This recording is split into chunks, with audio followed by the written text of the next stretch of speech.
ye kuma minnu fɔ wagati bɛ ne b'a fɔ fɔlɔ jamana in kɔnɔ ya minnu b'u danbe ka taa sunna ni salafiya ma hamina ko fɔlɔ min kan ka kɛ an ka kɛ diina bangebaga ye fɔlɔ n'i y'a ye mɔgɔ caman bɛ filiw la jamana ninnu kɔnɔ diina de dɔnnen tɛ sani an ka fɔ an bɛ hamini ko wɛrɛw ye an yɛrɛ ka hamini kalan ɲɛ fɔlɔ ka kuranɛ kalanbaga ɲumanw bolo k'u kitabu lajɛ k'u faamu ka hadisaw lajɛ hadisa ahli sunna wal jamaa ka dɔnnikɛbaga ɲumanw ka kitabu la k'u faamu an yɛrɛ ka se ka diina faamu fɔlɔ an ka diina bange ni diina bangera mɔgɔw b'u ta fan dɔn mais ɲɔgɔn arandu caman karasa ye nin ye karasa ye nin ye karasa ye nin ye buruse minnu ɲininkara nin na a ko min ye a takfir wa tabdi wa tafsir ninnu ye ko belebelebaw de karasa ye kafiri de karafa bɔra sunna kɔnɔ bidiya mɔgɔ de don karasa ye fasiki de a ko ninnu ye ala ka baara de ala yɛrɛ de ka baara ninnu bɛ ala yɛrɛ de bɔrɔ ni ala ye min kafiriya a bɛ kafiriya i bɛ kafiriya ni ala ye min kɛ bidiya mɔgɔ bidiya a bɛ komi halalali ni haramuli ye ala ka baara ye cogo min de kafiriyali fana karasa ye kafiri karasa tɛ kafiri o ye ala ka baara de mɔgɔ kana kuma o la ni dɔɔni sabatilen t'i bolo an ka yɛrɛ kɔlɔsi olu ma mɔgɔ kana kuma o la ni dɔɔni sabatilen t'i bolo parce que k'a fɔ mɔgɔ ma yɛrɛ kafiri fɔlɔ saratu damadɔ de b'a la الثبوت أن هذا القول أو الفعل أو الترك كفر بمقتضى أدلة الكتاب والسنة فلو لا فلو ني با في مغما كو كافري أكاسرو دريلا سباتي لمبه قرآن ni sunna ko nin kuma fo baga nin ke wala ke baga nin ko in to baga ye kafiriye akasoro derila bi bolo ola qur'an ni sunna la afulana subutu khiyami halal mukallafi akasoro o kuma mi o ke wale mi o ko in toli mi ni derila bala qur'an ni sunna ko kafiriya do akasoro sabatira karasa yake ni fulana sabana bulugul hujjatu sabana akasoro hujja sera atigima nanina subutu mawani utakfir fi haqqihi akasoro atigi fem munun be ke sababu ni mogo ye kafiriya kuma fo ye kafiriya ke wala ke teke kafiriye akasoro ulu fem sabatilen ba tigila donc konnani ibe nonu de jate mina folo sani kafo mogo man ni kafiri ni fenye bo ne be min fo do mi ni kuma mi me mogo doma ni kuma unye kataw kuma ni kuma nye bidia kuma ye ke wale ye mogo min bolo ke wale min nye bidia ke wale ye araduka kani derila ye minu nye doni ke ka kitabu kono araduko ka fo nin kuma fo baga doni ke bawo yaira ni dela ni nye bidia de nin ko ke baga bir doni ke bawo yaira nin kitabu kono nin dela ka fo nin nye bidia de donc anki ka ko ke o chogola me ka to ka mota to ma karase kafri karafda bora islamiya kono karase bidia mo donc hada madum ki yere ko soma ika doni ke bawo ka kitabu laje fi han folo min nya fo chogo min wajabilemba anka jamana in kono yaire folo dina de je mabange yere folo agida kitabu makala sunna kitabu makala bo munun bu dambe kata salafiya ni sunna ma an kan jija an yere ka doni famulen nyini folo an ka mogo la famu ni mogo la famu ra dina la wiu ka dina famu ko chamen bo teta no fe ko chamen bo be bwalawo an ka dawa ke a cogo ɲuman na ko salafu ye dawa ke cogo min ni ala sɔnna nin ko sugu minnu bɛ ni dawa kɛra ke cogo ɲuman la komi salafu salu tun b'u ka dawa ke cogo min an ɲa bɛ ko la ni ala sɔnna bɛɛ bɛ taa ala k'o ka ɲɛ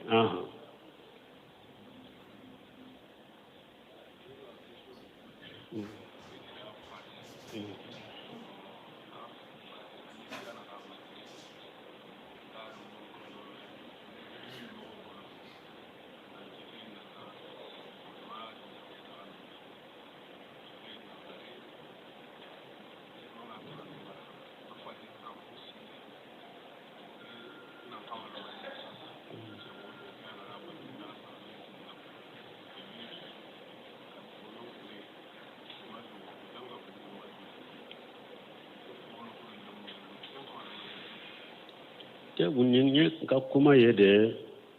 ko ale koroke do fatura ale de tugulen bala ale de ba nofe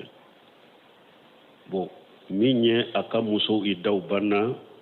tiɲɛ ko ale y'a ɲini ko tiɲɛ ka tila mais min y'a ka tiɲɛ tabagaw ye u ma sɔn tiɲɛ in tilali ma ale y'a ka moyen bɛɛ kɛ k'a ka jija n'a ka seko bɛɛ kɛ tiɲɛ bɛ tila cogo min mais tiɲɛtigiw yɛrɛ ma sɔn tiɲɛ ka tila ko ale kan ka mun kɛ o la sisan bon n'a y'a sɔrɔ a ka tiɲɛ tabagaw bɛɛ ye baligu de n'a y'a sɔrɔ bɛɛ baliguyara denmisɛnnin t'u la bɛɛ ye baligu ye olu de ta ye nafolo ye lesiri kɔni ye tiɲɛ ka tila de mais n'a bɛɛ ye hakilima de a bɛɛ baligu de a ko an bɛ bɛn n'a la mɔgɔ ma mɔgɔ forcé a ma mɔgɔ diyagoya lasɔn bɛɛ de jɛnna n'a ye an de t'a dɔn an kana tila toujours an ka to a ka kɛ siso t'an bolo olu de ka hakɛ don tant que u bɛɛ ye baligu ye u ma mɔgɔ forcé mɔgɔ ma jɛ ni maloya ye u bɛɛ de jɛnna n'a ye an ka nafolo dɔ a ka to a kana tila olu de t'a dɔn donc foyi tɛ e ka tant que e ye seko kɛ ko a ka tila ni olu de t'a dɔn ani dɔgɔnin fami wɛrɛ mɔgɔ wɛrɛ minnu bɛ n'u farali kan ko a kana tila e y'i ka seko kɛ donc olu de t'a dɔn n'a y'a sɔrɔ bɛɛ ye baligu a bɛ olu de bolo n'a ka d'u ye u b'u ka tiɲɛ tila n'u bɛ bɛn n'a kan an k'a bila u bɛɛ ye baligu ya dagariw ye olu de t'a dɔn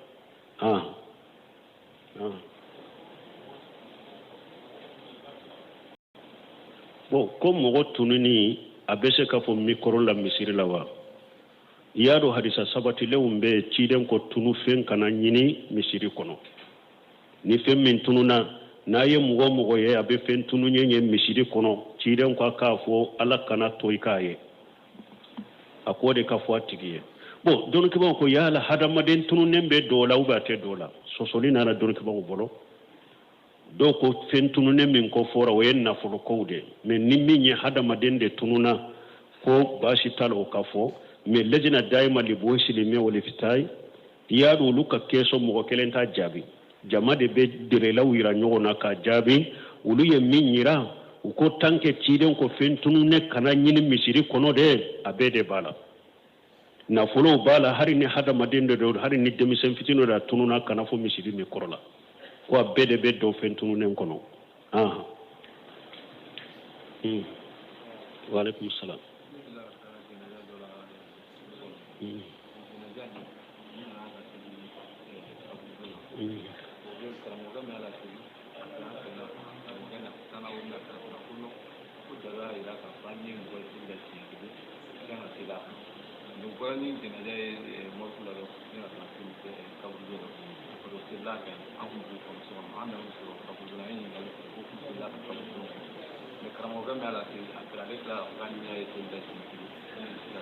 a tigi tɛ sali de wa bon a tigi ko la ale ma ɲininkali kan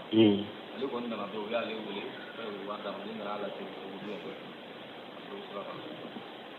bon ale ma ɲininkali kɛ ka fɔ a bɛ sila bon n bɛ min na sisan o est ce que delila de bɛ ko a tigi tɛ sali wa han a tun tɛ sali de pewu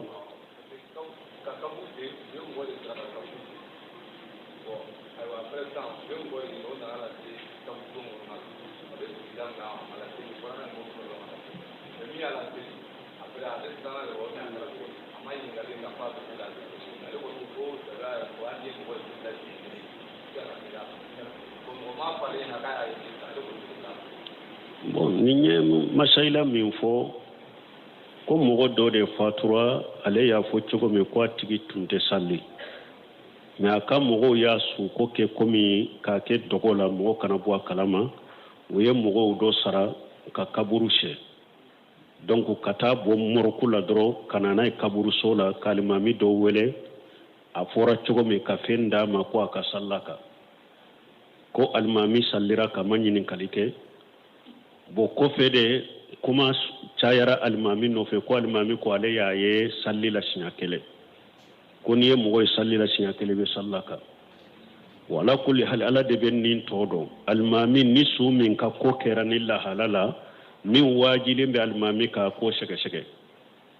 parce que lesiri la silama n'i ma kuma si mɛn a ka kibariya la ko ma mɛn a ka kibariya la lesiri la an bɛ silama bɛ jigi silama ɲuman de ati kayre tanke ni silamangu idalembe silaman mununa nu ulu de yesu ko kana dema ko ka sallaka ate eka nyinin kalike yala be saluga te salli lesiri la ambe nyumande jigni silama be min nishika donna min ka kola kana sallaka ni mo sege sege de ni tankaniya bi bolo min ka kola karasate salli haramulendo ka salloka ni salliro ka yel asoso ye junubu soro ika tubi kata alama ni dankana bi bolo min tala bonna ya soro min ta yennin ko sugu do ala fo min ye kata sallaka kaburu so ni feuna ka suko ke dogola nin chogola almami man kata iman ka kata sallin nin kan nin chogola ibe sege segeli de ke ka dankaniya de nyini aka salli kola na ya soro almami ba ka salli bal yado ye wori dama yennin fo siranya de dro konya ye salli asnya kele o tese ka bo junubu la fo tubu o galo inte se ka bo junubu la aka tubi kata alama de ayala soso minka ye junubu minke kata salli kafirika na te daga aka salla kani jiya woriye aka tubi kata alama de o wori abe kisa ma chogo me aka wori mbo abolo ka sadakati fantando ma aka tubi kata alama ka bo aka junubu la tanki ni dankana ba bolo ko ate salli wori ndila ma da sallira adegura sisa akwa be galondo fo ko le ya ye sallila sinya kele donc na ya soro tinyata ka sallila almami ka tubi kata alama wori min minana ka salla ka sadaqati fantando ma ka yirenyi nay wa alaykum salam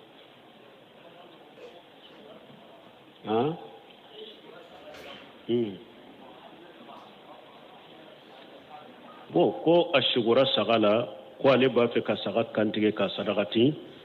nabi nyima doronde ka sogo be sariya ye nabe fendo biluka mi hadama den sempulu e ka sogo te sariya ye nabi nyamara ko ka fempe islamiya sariya la bo sadaqati ko ne ka fendo sadaqati ka sadaqa do faga ka di fantaw ma u ka du sadaqati lesiri be dina kono ni ye sadaqati nke ka fo min ye sadaqati e ka sogo di fantaw ma o be dina kono ni ye sadaqati ke ni o siraye basiti ka ola me sogo inte foy bilika hadamaden sempulu sogo te ke sariya ka foy inyamara ni foye ni bake wa alaykum salam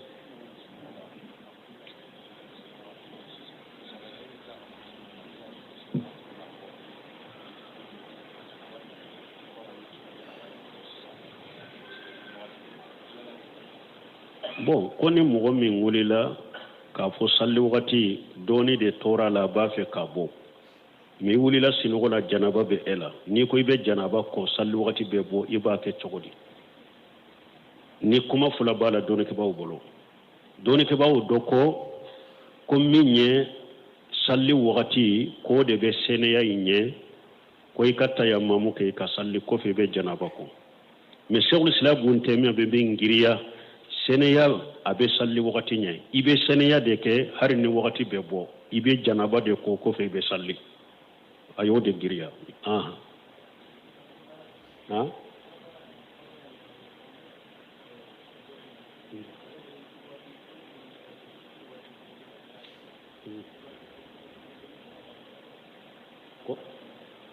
ko mo gomi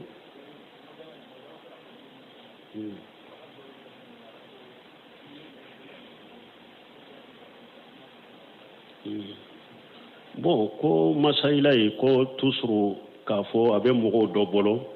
ko ni mogo ye salli ya sinya kele ko ibe se ka sallaka ko obe chogodi bon ni ye mogo ye salli la sinya kele me e ya ye salli la tusuru ibado abe salli e ko ni ya ye sinya kele le me abi bolo idankala mbaka wakati be abe salli donc e serera abe salli wakati be abe salli hari ne yere ya abe salli sinya kele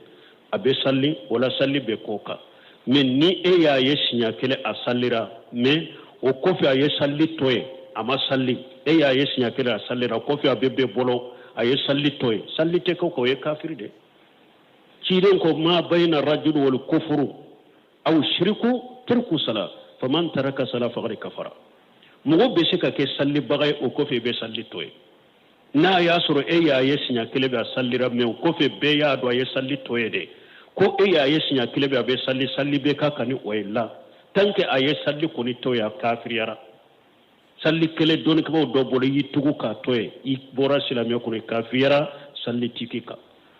wala men ne ya yesinya kele be akode abe salli doko an hanne yere seria la na ye sinya kele sallira a tumbe salli wala salli be sekaka men ne ya ye abe salli sinya kele ko fe be ya do ko ye salli bila atunte salli te ko ka o ye kafiri de man taraka sala faqad kafara hiren ko ni mo mo salli to ye kafiri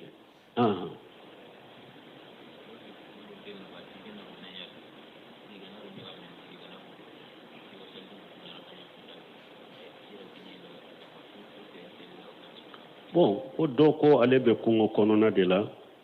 ko na ale tara nyamanna na nana abe salliji takara kan fula salli ale yoke ayere kallada be chogodi nyama chogo ya fula de do na yasuru ale be do tuna na donna tuna wakati na bora abe ara kan fula salli addini tawqifiya bon dina itese ka fenke ni delati bolo menna ya sura kala nyini yede nin tara nyamana manan tara haju ke nyamana bana kutan ni fe ninna na mbe salijita ni saliji na ni nyata ngara kam fula salli na bilali tumboke bilali ciden ko ale tumami ale shugura atara arjanna ko aye bilali ka samara kanya aya samara kamme ale nyari janna kononala dugu jela ko bilali la ibe bara jumanke ni jigi baka ko abido arjanna parce que ne ka samara kanye nyefe arjanna kono bilali ko nete bara sido nyere bolo ko jigi bala ko ninde bendo arjanna kono mais nkalla da ko ne ninne saliji ta ndara kan fula salli alai saliji ni nyata ndara kan fula salli alai donc na ta kera ode arakatal udu uba fo arakan fula ma ko saliji arakan fula na ya sura kalla nyini yo ode saliji na yata abe arakan fula salli na ye bashi tola we sunna bilali tumboke me akalla nyini de na do na nyama na re doro na bora anaka ye bila yire ka salli ni arakatal udu la nyini inte oye bidia le siri tola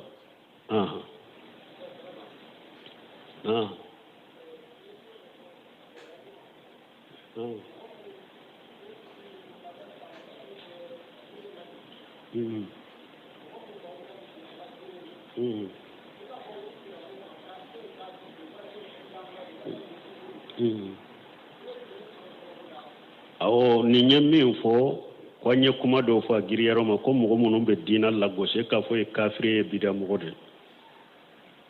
bo kafiriya ibe se ka fo ni kuma do fo ranya fo choko me dere labe kuma minna ko kafiriya do ube dere labe kuma minna ko bidiya do ni mo mi nyo fo ara duka ka fo ni kuma e bidiya de ninke wala e kafiriya de ara dukke mo ko ni chogola me kanato mo ma ko e kafiri de e bidiya mo de doni ke ba ko saratu de bola no seminu ay beta ka kitabuta kalande un kata ka kitabuta minya ka majmu fatawa ya al mujalladu salis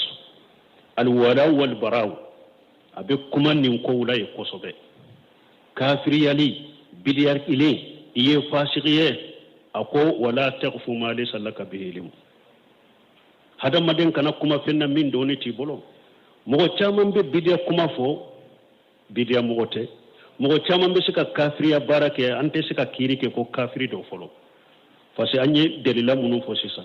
ni ba fo mogo man ni kafiriye akasoro aye kuma fo aye ke waleke aye ko do toy min toli bi kafiriya delila bi bolo qur'ana ni sunna ninte kelewa fulanna akasoro asabatiraka alaye kuma info aye ke walenke sabana akasoro huja serama de la serama kon ni kafiri huja serama aya famu fana kon ni kuma min fo ni kafiri kuma de la serama ya famu fana ni kuma min fo bidiya kuma de ro uba fo de ma bulughul hujja nanina akasru intifa'u li mawani takfir fi haqqihi masala kana suru iska karasen nin bida kuma min fo ayin nin kafiri ke wala min akarabara de ba uba makaraba na ya sura karabara de kabila te kafirira ube aya fo ni qatawde ولا جناح عليكم فيما اخطأتم به ولكن ما تأمرت به قلوبكم ala ko naw katawra kam minke junubu tawla na ya yiritu kam mi gabe junubu soro odela uba misaliyata cedo atumbe kungo kononana akayire nan kan fen tununa aya nyina mai atara da iri kono ko ade be saya makono abebo min kalama akayire nan kan fe akanya me nunjuru dilolembe iri la be iri min koro awulila ka kanya me nunjuru mina ni sonja ko dugo bolo ako ala eye ne jonde itigide ne kafira kuma te ni nyewa me munna ma kafira ni sonja ko dugo de ya bilani katawula ama kafira ne kuma inye uba fonni de ma intifawli mawani donc hada made mo munum be bidiaw fo be bidiaw ke ay araduku kan dere la munum be don ke baw ka kitabu kono me kal ciden ko hadisa salen kono akoni mo ni ko mo ma kafiri akwa dola kelende be adola kelembe kafiriya intade aw mo fula ko ne da kelembe kafiriya inta na ya soro ko karasa kafiri de na ya soro sabatira ka kafiri de do afule me na ya soro kafiri me sabatale ka kafiri imbe na ede masisa nimbe sahih bukhari kono man rama rajul bil kufri yarju ahaduhuma bihi wa fi riwayati wa in kana kama qala wa illa raja'at ilayhi cidin ko mugo ni mugo bilani kafiriya ubi ko karasa kafiri awa akonnin kafira kuma min fule adola kilen bata de adola kilen ko ni be kafiriya inta harisan na cogo dola ko na ya soro iye kuma fo min ka bo cogo de la fule men na to cogo la kafiriya be sagi kana ede masisa ede be ke kafiriye ede be ke bidiya mugo ede be ke fashiriye donc wala mugo ki yere kolosi ulu foli ma parce que al kufru al mutlaqa wal kufru al muayyan différence be nonu fara ñugonce kufru al mutlaqa ni mugo mi ñen kuma fo ye kafiri ni mugo mi ñen ke wala ye ke ye kafiri ni mugo mi ñen ke wala ye mushriki différence be ni ñugonce ani karasa ye kafiri dole ke ba ko takfiru al muayyan iki janto yere o de la kam mugo kere len ta to mo ye kafiri de janto la ibe se ka fo nin kuma fo bagay kafiri nin ke wala ke bagay kafiri nin ke wala ke bagay mushriki iba fo takfir la amma bashi tenina me takfir le muayyanu ire kolosoma subhanakallahumma rabbana bihamdika ashhadu an la ilaha illa anta astaghfiruka wa atubu ilayk